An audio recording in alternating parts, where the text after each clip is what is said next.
మా డాక్టర్ అప్పటికి చెప్పాడు మైండ్కి మెంటల్ వచ్చిన మందుల షాప్కి వెళ్ళమని. ఈ టైం కరెక్ట్ మందిదే. వస్తున్నా.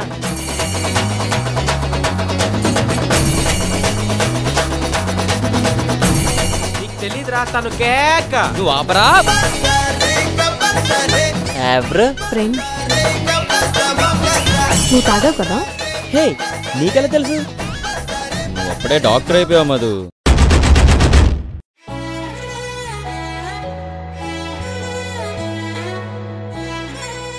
ఇన్ఫాక్చుయేషన్ అనేది ఎంతమంది మీద కలగచ్చు కానీ లవ్ అనేది లైఫ్లో ఒక్కరి మీద కలుగుతుంది. I love you Madhu.